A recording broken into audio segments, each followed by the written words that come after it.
মিরাজ হোসেন গাজী সকলকে স্বাগত জানাচ্ছি। Miraj Hossain Gazi live open media সেলের ফেসবুক পেজ থেকে এবং এমএইচ লাইভ ফেসবুক পেজ থেকে আপনাদের সকলকে এই মধ্যরাতে সেটি হচ্ছে যে কৃষিবিদ ইনস্টিটিউশন অফ বাংলাদেশ যেটি ফার্ম গেটে খামার বাড়িতে এখানে আজকে শনিবার আজকে একটি মিলন মেলা বাংলাদেশ জাতীয়তাবাদী দল বিএনপির চেয়ারম্যান তারেক রহমানের সঙ্গে জেলা পর্যায়ের যেই 3 অঙ্গ সহযোগী সংগঠন জাতীয়তাবাদী ছাত্র দল, স্বেচ্ছাসেবক দল এবং যুব দলের জেলা পর্যায়ে যারা নেতৃবৃন্দ আছেন এবং জেলার যেই কমিটিগুলো আছে সমমর্যাদা সেই কমিটির প্রেসিডেন্ট, সেক্রেটারি, সভাপতি এবং সাধারণ সম্পাদকরা এই কমিটিতে এই মতবিনিময়ে তারা উপস্থিত থাকবেন এবং রাজধানীর যে ইউনিটগুলো আছে গুরুত্বপূর্ণ ইউনিটগুলো আছেন সেই ইউনিটগুলো সভাপতি, সাধারণ সম্পাদকরা এখানে উপস্থিত থাকবেন যতটুকু এখন পর্যন্ত জানতে পেরেছি। শনিবার অর্থাৎ রাত পোহালে সকাল 9টার মধ্যে এখানে নেতাকর্মীরা উপস্থিত হবেন সেই নির্দেশনা দেওয়া হয়েছে এবং ঢাকার বাইরে থেকে এরই মধ্যে যে নেতাকর্মীরা তারা এসেছেন সেটিও কিন্তু মানে প্রমাণ পাওয়া যাচ্ছে সামাজিক যোগাযোগ মাধ্যমে। মূলত এই যে তারেক রহমান দেশে আসার পরে দলের একটা জেলা পর্যায়ের নেতাদের সঙ্গে সশরীরে এটি কিন্তু প্রথম এই ধরনের একটি বৈঠক। আজ থেকে 21 বছর আগে বিশেষ করে ঢাকা বিভাগের যারা ছাত্র দল থেকে যুব দল বা স্বেচ্ছাসেবক দলের নেতৃবৃন্দ যারা হয়েছেন 21 বছর আগে কেরানীগঞ্জের চুনকুটিয়া বালিকা উচ্চ বিদ্যালয়ে তখন ছাত্র দলের ঢাকা বিভাগীয় তৃণমূল প্রতিনিধি সভা হয়েছিল, যেটি ছিল তারেক রহমানের রাজনীতিতে ওনার যেই রাজনৈতিক দর্শন সেই দর্শনের বলা চলে যে তারেক রহমান মডেল ছিল হচ্ছে তৃণমূলের রাজনীতিকে সুসংগঠিত করা এবং সেটির সুফল বিএনপি তারপরে বিভিন্ন সময়ে বা এই এখন পর্যন্ত পাচ্ছে এটি বলা চলে। সেই কেরানীগঞ্জের চুনকুটিয়া বালিকা উচ্চ বিদ্যালয়ের নামটি কার কার মনে আছে, যদি এই লাইভটি তাদের কারো কাছে পৌঁছায় তাহলে নিশ্চয়ই তারা তো সেটি জানবেন বা বুঝতে পারবেন। আসলে এই মিলনায়তনে একটু যদি দেখাই পান এখানে যেহেতু মানে খুব একটা যে একেবারে উৎসব আমেজ এখন সেটি দেখা যাচ্ছে না, ওইভাবে করে হয়তো সাজ রব সেটিও নেই, হয়তো সকালবেলা সেই প্রস্তুতি থাকবে। তবে জেলা থেকে যেই নেতৃবৃন্দ এসেছেন, জেলা থেকে যারা এই তারেক রহমানের আমন্ত্রণে তারেক রহমানের সঙ্গে মতবিনিময় করবেন এটি কিন্তু অনেক প্রতীক্ষিত এবং যারা রাজনীতি করে আসছেন দীর্ঘদিন তাদের কিন্তু নিশ্চয়ই প্রতীক্ষা ছিল যে তারেক রহমানের সামনে তারা কথা বলবেন বা তাদের মত বিনিময় যেটি মতামত নেবেন এবং দিক নির্দেশনা শুনবেন। তবে কিছু পর্যবেক্ষণ আসলে একটু তুলে ধরতে চাই, সেটি হলো যে বিগত দিনের রাজনীতি অর্থাৎ 5 আগস্টের আগের রাজনীতি আর পরিবর্তিত পরিস্থিতির রাজনীতি কিন্তু একেবারে ভিন্ন। একেবারে ভিন্ন বলতে হচ্ছে যে এখন যেই চ্যালেঞ্জগুলো বিশেষ করে বিএনপির মতো সমর্থক নির্ভর দল, বিএনপি কিন্তু বলা হয় সমর্থক নির্ভর দল, বিএনপি কিন্তু কর্মী বা নেতা বা ক্যাডার ভিত্তিক কোনো সংগঠন না। বিএনপি হচ্ছে ভোট হলে ব্যাপক মানে বিপুল ভোটে বিএনপি জয়লাভ করবে, এটি বিএনপির একটি বলা চলে সবাই জানেন বা বিএনপিকে বলা হয়ে থাকে সমর্থক নির্ভর দল। অন্যান্য দল আছে যেগুলো হয়তো কর্মী নির্ভর বা ক্যাডার ভিত্তিক দল এরকম বলা হয়ে থাকে, বাট বিএনপিকে সমর্থক নির্ভর দল বলা থাকে।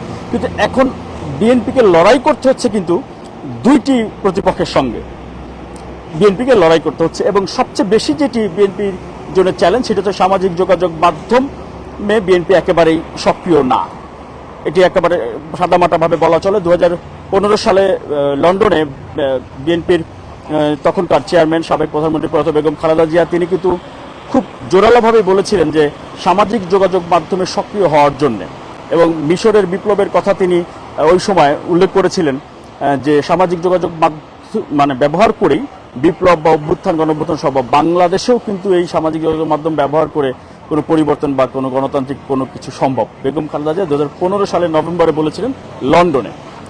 উনি প্রবীণ নাগরিক হিসেবে বা উনি তো আর মানে এই আমাদের জেনজি যাদেরকে বলা হয় তাদের মতো না, তারপর উনি কিন্তু ওই 15 সালে সামাজিক যোগাযোগ মাধ্যমের গুরুত্বটা উনি দলের নেতাকর্মীদেরকে স্মরণ করিয়ে দিয়েছিলেন। তারও আগে 2005 সালে 6 সালে তারেক রহমান যখন ইউনিয়ন পর্যায়ের সভাগুলো করছিলেন সেই সময় কিন্তু তারেক রহমান বিশেষ করে বিএনপি এবং ছাত্রদলের সঙ্গে যে তৃণমূল সভাগুলো করছিলেন সেখানে উনি কিন্তু বলেছিলেন যে সরকার বা দলের ভালো কাজগুলো যদি মানুষের কাছে না পৌঁছায় তাহলে কিন্তু কাজের কাজ কিছুই হবে না বা সুফলটা আসবে না।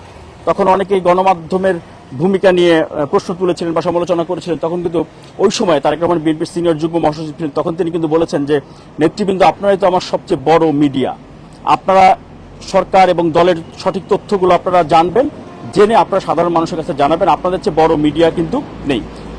ওই তখন থেকে কিন্তু বিএনপির সঙ্গে গণমাধ্যমের যেই সম্পর্ক বা গণমাধ্যমের সঙ্গে বিএনপির সম্পর্ক, এই ক্ষেত্রে গণমাধ্যমের দোষ একতরফা দেবেন সেটিও নিশ্চয়ই না। বিএনপির ও গণমাধ্যমের প্রতি, গণমাধ্যম কর্মীদের প্রতি বা ওভারঅল মিডিয়ার প্রতি বিএনপির উদাসীনতা, এটিও কিন্তু মানে একেবারে পরীক্ষিত এবং প্রমাণিত। বাংলাদেশের গণমাধ্যমে এখন ধরেন এই যে 2026 সালে যারা রিপোর্টিং করেন মাঠ পর্যায়ে, বিএনপি সমর্থন করেন অথবা কি বলে বিএনপি বা আওয়ামী লীগ সমর্থন করা মানুষ, এটা মানে আবার বলতে মানে দ্বিধা নাই, 10 থেকে 15 বা 20% বিএনপি আওয়ামী লীগ সমর্থক। বাট পেশাদার সবাই, আমরা সবাই তো কোনো না কোনো দলে ভোট যেহেতু দেই, তার মানে আমরা সবাই কোনো না কোনো দলের সমর্থক। নিশ্চয়ই আমরা ভোট তো দিই, তাই না, যে কোনো মার্কায় দিতে পারি, দেই, এটি আর বোঝা যায় প্রফেশনালি। তবে সবাই পেশাদার, যে রাজনৈতিক দলেরই থাকুক না কেন, অতীতে দেখেছি সবাই মানে অন্ততপক্ষে পেশাদারিত্বের জায়গায় কেউ এই মানে সংবাদটাকে বিকৃত করা বা সংবাদটা ধামাচাপা দিয়ে দেওয়া, এই প্রবণতাটা কিন্তু 5 আগস্টের আগে ওইভাবে করে মোটা দাগে দেখা যায়নি। যেটি 5 আগস্টের পরবর্তী পরিস্থিতিতে সংঘবদ্ধ শিরোনামে অপপ্রচার, সংঘবদ্ধভাবে ইতিবাচক সংবাদ ব্ল্যাকআউট করা, এই বিষয়গুলো কিন্তু বিএনপি চেয়ারম্যান তারেক রহমান তিনি কিন্তু নির্বাচনের আগে একাধিক অনুষ্ঠানে বলেছেন। তার মানে হচ্ছে যে গণমাধ্যম যদি 5 আগস্টের পরেও বিএনপির সাথে বৈষম্যমূলক আচরণ করে থাকে, আপনি এখন তোমার সরকারে, যেহেতু বিএনপি সরকারে থাকলে হয় কি, গণমাধ্যমগুলোই সরকারের কাছে বেশি দাবি দেওয়া করবে, গণমাধ্যম স্বাধীনতা চাবে, গণমাধ্যম চাবে যে মানে আমাদের উপর যেন চাপ না দেন, মুক্তভাবে আমাদেরকে কাজ করতে দেন, এইটা বলবে। সরকার কিন্তু বলতে পারতেছে না যে তোমরা যে আমার বিরুদ্ধে মিথ্যা নিউজ করছো বা করতেছো, সেই 111-এর সময় থেকে যে অপপ্রচারের ক্যাম্পেইন, যেটি একেবারে মিডিয়া কু বা মিডিয়া ট্রায়াল যেটাই বলি না কেন সেটি চলছে, এটা সরকার থাকলে কিন্তু আপনি অভিযোগ করতে পারবেন না। কার কাছে অভিযোগ করবেন?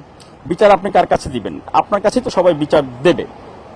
তার মানে যুবদল, ছাত্রদল, স্বেচ্ছাসেবক দল যারা করেন, তারা তরুণ যুবক, তাদের মধ্যে উদ্যম আছে, কিন্তু দুর্ভাগ্যজনক এই এত কিছুর মানে বাস্তবতা যদি আমি একটু ছোট্ট করে বলি, প্রধানমন্ত্রী তারেক রহমান তিনি সংসদে যে বক্তব্যটা দিয়েছেন, এই প্রথম অধিবেশনের সমাপনী বক্তব্য, ওই বক্তব্যটা কয়জন দেখেছেন, কয়জন শেয়ার করেছেন, নিজেদের ফেসবুক ওয়ালে কয়জন শেয়ার করেছেন? এই প্রশ্ন যদি উত্তর আমি যদি আমার পর্যবেক্ষণ তুলে ধরি, যেগুলো আমি মানে গুরুত্বপূর্ণ নেতৃবৃন্দ যারা এমপি, মন্ত্রী, প্রতিমন্ত্রী, বিভিন্ন ইউনিটের যারা নেতৃবৃন্দ আছেন গুরুত্বপূর্ণ, তাদের পরিসংখ্যান তুলে ধরলে মুখ দেখাইতে পারবেন না হয়তো অনেকেই। আপনি যদি আপনার দলের প্রধান তারেক রহমানের বক্তব্য আপনি না শোনেন, তার বক্তব্য যদি আপনি ফেসবুকে শেয়ার না করেন, তাহলে আপনার রাজনৈতিক আদর্শ এবং আপনার ইমানের ঘাপলা আছে, তাই না?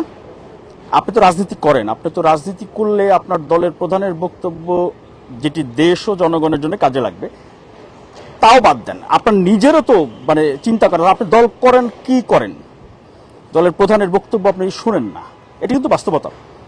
2024 সালের 5 আগস্ট দুপুরে এবং সন্ধ্যায় 2 দফা তারা কেমন বক্তব্য দিয়েছেন, এই দুটি বক্তব্য এবং 20 আগস্ট 2024 আর 1 সেপ্টেম্বর, এই 4টি বক্তব্য যদি আপনি আপনার এলাকার মাইকে বাজিয়ে শোনেন বা নিজেও যদি দেখেন, মানে কারো বক্তব্য যে বারবার শুনতে মন চায়, বারবার শুনতে ইচ্ছা করবে, এইটা কিন্তু তারেক রহমানের বক্তব্য শুনলে আপনি বুঝবেন। আপনি রাজনীতি ভিন্ন করেন, এই লাইভ হয়তো অন্যান্য দলের বন্ধুরাও দেখবেন, তারাও হয়তো সমালোচনা করবে। আমি যে বললাম 5 আগস্ট দুপুরে মানে প্রথম যেই বক্তব্যটি উনি মানে বিজয়ী ভাষণ, যেটি 22 মিলিয়ন মানুষ একদিনে একসাথে দেখেছে লাইভ ভিডিও, যেহেতু সেই লাইভ ভিডিওটি ফেসবুকে, তারেক রহমানের ফেসবুকে নেই, আমার Miraj Hossain Gazi live open media cell এই ইউটিউব চ্যানেল ফেসবুক পেজে গেলে আপনারা পাবেন সেটি।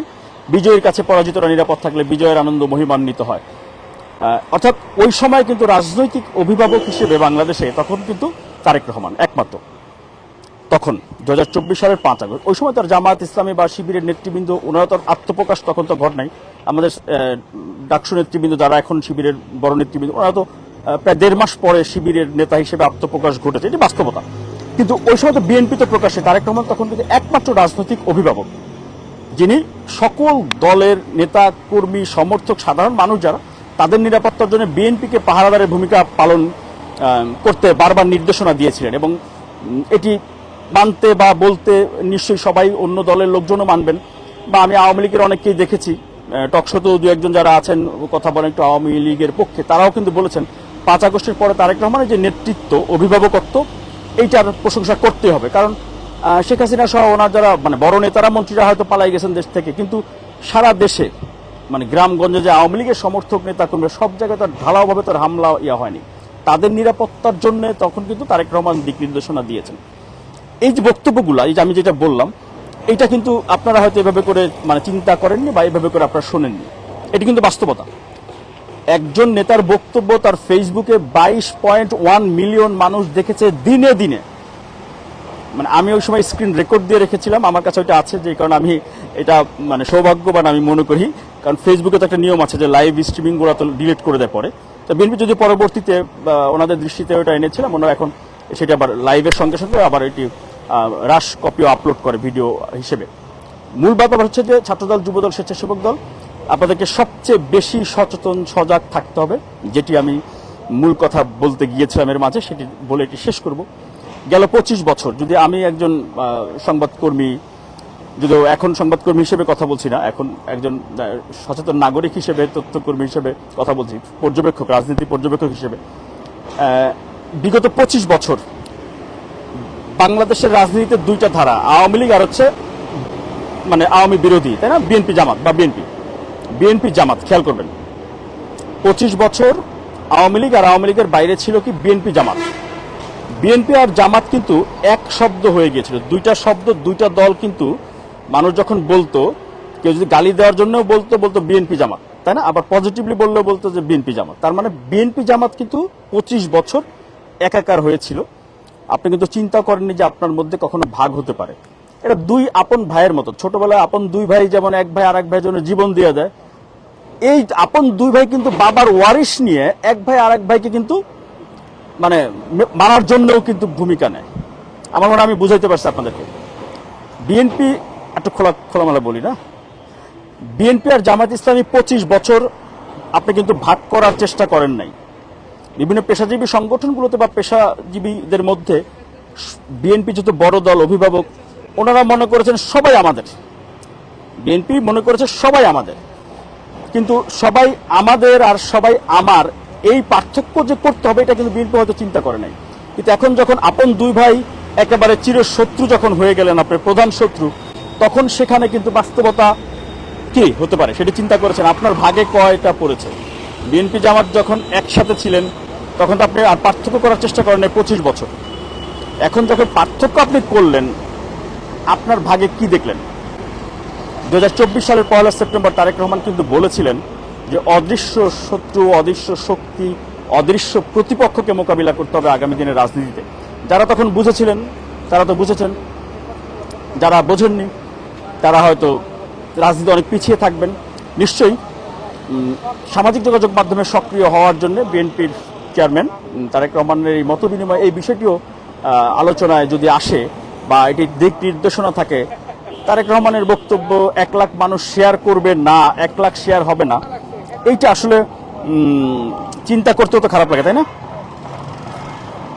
এই যে সবশেষ 2 দিন আগের যে বক্তব্যটা, কি বলছো, এদিকে ঘোরার জন্য বলতেছো? আচ্ছা না, এদিকে রয়েছে 2 দিন আগের যে বক্তব্যটা, তারেক রহমানের যে পেজটা, ফেসবুক, ওনার যে ভেরিফাইড ফেসবুক পেজ, প্রধানমন্ত্রীটা না, তারেক রহমান শুধু, একটু দেখে নিন, আমি এটা না বললাম আর এখানে, হ্যাঁ। এবং সিলেটে নতুন করে স্পর্শের যে বক্তব্যটা উনি দিয়েছিলেন, এটা দেখেছেন কয়জন? তারেক রহমানের পেজ থেকে 14,000 মাত্র শেয়ার হয়েছে। 1 লাখ লোক যদি তারেক রহমানের বক্তব্য তারেক রহমানের ফেসবুক পেজ থেকে শেয়ার করতে না পারেন, তা আপনি কিসের দল করেন মিয়া, কিসের বিএনপি করেন, তাই না? তারেক রহমান কিন্তু একদিন বলেছিলেন যে আপনার সাথে যদি পাবলিকই না থাকে তা আপনি কিসের নেতা? আপনি কিসের নেতা আপনার সাথে যদি পাবলিকই না থাকে? তো একজন রাজনীতি পর্যবেক্ষক হিসেবে বলি, তারেক রহমান এখন প্রধানমন্ত্রী। তার চেয়ে বড় কথা, তারেক রহমান হচ্ছে রাজনীতিতে তার বক্তব্য, তার দর্শন, তার অভিভাবকত্ব তো অতুলনীয়, এটা তো বলবেন। এটা সবাই কিন্তু বলেন যে তারেক রহমানের ব্যক্তিত্ব, নেতৃত্ব কিন্তু ভিন্ন। এমনিই তো অনেকেই দেখেছি কমেন্ট করে, লাইক করে, শেয়ার করেন। এখন বিএনপির লোক আপনারা যদি আপনাদের নেতার বক্তব্য ফেসবুকে শেয়ার না করেন, আগামী দিনের যুদ্ধ আপনি জনপ্রিয় দল হলে আপনি সেই যুদ্ধে জিততে পারবেন এমনটি ভাবার কোনো কারণ নেই। নিশ্চয়ই নির্বাচনে আপনারা বুঝতে পেরেছেন, যদি তারপরে না বুঝতে পারেন সেটি আপনাদের ব্যর্থতা। আপনি সব কিছু বুঝবেন, আপনি সব জানেন, মিরাজ হোসেন গাজী জানে না বা আরেকজন জানে না, এটাও ভাবার কিন্তু কারণ নেই। তারেক রহমানকে যদি আপনি ফলো করেন, তারেক রহমানের নেতৃত্ব এবং ব্যক্তিত্ব এবং ওনার রাজনীতি যদি ফলো করেন, আপনি অন্তত পক্ষে আর যাই হন রাজনীতিতে চ্যালেঞ্জ করে কথা বলে, আমি এতক্ষণ যেরকম পাকনা পাকনা কথা বলতেছিলাম, আমি কি বললাম, আমি কিন্তু একটা কথা, আমার কোনো কথা বলি নাই, আমি কিন্তু প্রত্যেকটা কথাই বলতেছিলাম বিএনপি চেয়ারম্যান তারেক রহমানের কথা। সেই 2005 সাল থেকে শুরু করলাম 2026 সাল পর্যন্ত ওনার কথাগুলোই কিন্তু আমি বলেছি। এই লাইভটি আবার যারা দেখবেন প্রথম থেকে শেষ পর্যন্ত দেখলে বুঝবেন আমি আমার কোনো কথা বলি নাই। কৃষিবিদ ইনস্টিটিউশন, যেটি খামারবাড়িতে বিএনপির 3 অঙ্গ সহযোগী সংগঠন ছাত্রদল, যুবদল, স্বেচ্ছাসেবক দলের সঙ্গে তারেক রহমানের মত বিনিময়, এটি নিশ্চয়ই দীর্ঘ বছর পর বহু আকাঙ্ক্ষার, বহু প্রতীক্ষার একটি মিলন মেলা হবে। এবং অবশ্যই বিএনপি যারা এই 3 সংগঠন, যেটিকে বিএনপির ভ্যানগার্ড বলা হয়ে থাকে বা আন্দোলন সংগ্রামের সবচেয়ে বেশি যারা ভূমিকা রেখেছে, তাদের এই মিলন মেলা নিশ্চয়ই কালকে প্রাণবন্ত হবে এবং সঠিক দিক নির্দেশনা পাবেন। আরেকটু বকবক করে শেষ করি, সেটি হলো জুলাই গণ অভ্যুত্থান। জুলাই গণ অভ্যুত্থানে বিএনপি এবং তারেক রহমানের ভূমিকা কি, এই প্রশ্নের উত্তর আপনারা নিজেরাও অনেকেই কিন্তু সঠিকভাবে দিতে পারেন না। ওই যে সামাজিক যোগাযোগ মাধ্যমে সক্রিয় না থাকার কারণে। আপনি কিন্তু যুদ্ধের ময়দানে ছিলেন। হ্যাঁ, তারেক রহমান 8 দিনে 9 বার, জুন, জুলাই, আগস্ট, 15 জুন থেকে 5 আগস্ট পর্যন্ত 8 দিনে 9 বার তিনি দিক নির্দেশনামূলক বক্তব্য দিয়েছেন। ওনার কিন্তু মিলিয়ন মিলিয়ন মানুষ ওনার বক্তব্য দেখেছে।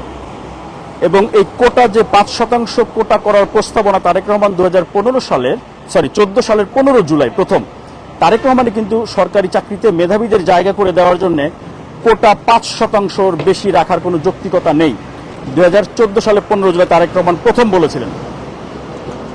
এবং জুন, জুলাই, আগস্টে তারেক রহমান 8 দিনে 9 বার দিক নির্দেশনামূলক বক্তব্য দিয়েছেন। যারা আপনারা নিয়মিত ফলো করেন তারা তো ফলো করেছেন, কিন্তু কোনো গণমাধ্যমে কিন্তু এই খবর নেই। বাংলাদেশের কোনো মিডিয়াতে, কোনো গণমাধ্যমে, কোনো এটা বলার জন্য বলা না, বাংলাদেশের কোনো গণমাধ্যমে জুলাই গণ অভ্যুত্থানে তারেক রহমান বিএনপির ভূমিকা নিয়ে কোনো প্রতিবেদন, কোনো দালিলিক প্রমাণ প্রতিবেদন করেনি, সম্পূর্ণভাবে ব্ল্যাক আউট করেছে। জুলাই গণ অভ্যুত্থানের বর্ষপূর্তিতেও তারেক রহমান নিজে ওই সময়কার অভিজ্ঞতাগুলো যখন শেয়ার করেছেন, এই প্রসঙ্গগুলো সম্পূর্ণভাবে বাংলাদেশের গণমাধ্যমগুলো ব্ল্যাক আউট করেছে। 2টি টেলিভিশনের 4-5টি প্রতিবেদন পরবর্তীতে ছাত্রদলকে নিয়ে করেছিল। একটা পত্রিকায় জুলাই গণ অভ্যুত্থানের বর্ষপূর্তি তারেক রহমান যে বলেছিলেন যে 18 জুলাই 2024 তিনি আত্মবিশ্বাসী ছিলেন যে শেখ হাসিনার পতন এখন সময়ের ব্যাপার মাত্র। তারেক রহমান নিজের মুখে এটা বলছে। বাংলাদেশের কোনো গণমাধ্যমে এই নিউজ দেখায় নাই নির্বাচনের আগে। মনে আছে নিশ্চয়ই আপনাদের, নির্বাচনে বিএনপির জন্য চ্যালেঞ্জ ছিল কি, একবার জুলাই জুলাই জুলাই জুলাই, জামাত এনসিপিরা জুলাই জুলাই করতে করতে মানে একেবারে ওনাদের পৈতৃক সম্পত্তি বানাই ফেলছে। মানে মনে হয়েছে যে বিএনপি হচ্ছে জুলাই গণ অভ্যুত্থানের রাজাকার, এরকম হয়ে গেছিল না? আর একটা হলো খালি চাঁদাবাজি চাঁদাবাজি চাঁদাবাজি, দুনিয়ার সবাই মনে চাঁদা দিচ্ছে, আমিও মনে চাঁদা দিচ্ছি, এরকম মনে হতো না? পরে কি আর আছে নাকি চাঁদাবাজির গল্প? তার মানে আপনারা সবাই, আমরা সবাই দেবতা, ফেরেশতা, মহামানব, সেটি না, দোষ ভুল আছে। বাট আমি মূল যেটি বোঝাতে চাচ্ছি, সামাজিক যোগাযোগ মাধ্যমের গুরুত্ব কেন দিতে হবে, কারণ হচ্ছে ঐতিহ্যগতভাবে বিএনপির সঙ্গে গণমাধ্যমের সম্পর্ক বা গণমাধ্যমের প্রতি বিএনপির যেই কি বলে কেয়ারিং থাকা দরকার, সেটা আসলে নেই। আর 5 আগস্টের পরের বাস্তবতা হচ্ছে আপনি টোটাল একেবারে মাঠ পর্যায়ে যারা কাজ করি সাংবাদিকতার একেবারে 20% আপনি পাবেন না আওয়ামী লীগ বিএনপি মিলে। ওই যে 25 বছর তো আপনি ভাগ করতে চান না যে কে বিএনপি আর কে জামাত, সবই মনে করছেন যে বিএনপি জামাত মানে হচ্ছে সবাই বিএনপির, তাই না? এরকম মনে করছেন তো। এখন যদি বুঝবেন না এটা, 25 ডিসেম্বর 2025 তারেক রহমান দেশে আসার আগের 1 বছরের তথ্য প্রমাণ পর্যবেক্ষণ আমার কাছে আছে একেবারে, ধরেন সেটি একটু আপনারা চিন্তা করলেও দেখবেন ওই সময়কার বাস্তবতা কার কি ভূমিকা ছিল। দলের কমিটি হবে, নতুন সদস্য যুক্ত হবে, সেক্ষেত্রে কাকে আপনি সদস্য করবেন। ধরেন বিএনপির সভাপতি আছেন বা আওয়ামী লীগের সভাপতি, ওনার ছেলে হচ্ছে যে বা ওনার মেয়ে বা ওনার সন্তানরা বিএনপি বা আওয়ামী লীগ করেন না, এটা কিন্তু আছে। বিএনপির সভাপতি ধরুন ইউনিয়ন বা উপজেলা পর্যায়ের সভাপতি, সেক্রেটারি বা সাংগঠনিক সম্পাদক বা আওয়ামী লীগের সভাপতি, সেক্রেটারি, এই পর্যায়ের নেতৃবৃন্দ, তাদের সন্তানরা কিন্তু আওয়ামী লীগ বা বিএনপি করেন না। তারা আমাদের ওসমান হাদি ভাইকে নিয়ে প্রোফাইল দেয়, ওসমান হাদি ভাই নিয়ে জীবন দিয়ে দিচ্ছেন। আবার ধরেন যে কি বলে আরো এরকম কি বাংলাদেশের পতাকা ওনাদের প্রোফাইলে বা ইসে কাভার ফটোতে থাকে না, সেখানে ওনাদের পতাকা থাকে হচ্ছে ফিলিস্তিনের পতাকা। ফিলিস্তিনিটা থাকবে কিন্তু বাংলাদেশটা কখনোই ওনাদের পতাকায় থাকে না। এরকম অনেকেই কিন্তু আছে। নিশ্চয়ই আমি একটু পরোক্ষভাবে এই বাক্যগুলো বলছি সব, এটাও তারেক রহমান ওনার বক্তব্যগুলো বা ওনার বাক্যগুলো ওই দেখে দেখে আমি অনেকটা ওই কি বলে এটা শিখতেছি আর কি, যে সরাসরি না বলা, একটু পরোক্ষভাবে উল্লেখ করা। তবে সামাজিক যোগাযোগ মাধ্যমে সক্রিয় না হলে আগামী রাজনীতিতে যে সক্রিয় হবেন না তিনি অপ্রাসঙ্গিক হয়ে পড়বেন। শুভকামনা। এবং তারেক রহমানের এই মত বিনিময়ে সেই কেরানীগঞ্জের চুনকুটিয়া বালিকা উচ্চ বিদ্যালয়ের পরে হচ্ছে 21 বছর পরে হচ্ছে এই কৃষিবিদ ইনস্টিটিউট অফ বাংলাদেশ বোধহয়, হ্যাঁ কেআইবি, এখানে নিশ্চয়ই কালকে আপনাদের এই মিলন, কালকে মানে আজকে শনিবারে এই মিলন মেলা সফল হোক, সার্থক হোক। একজন রাজনীতি পর্যবেক্ষক হিসেবে এই শুভকামনা করছি। যারা সারা দেশ থেকে আসবেন তাদের সুস্বাস্থ্য কামনা করছি। আল্লাহ হাফেজ।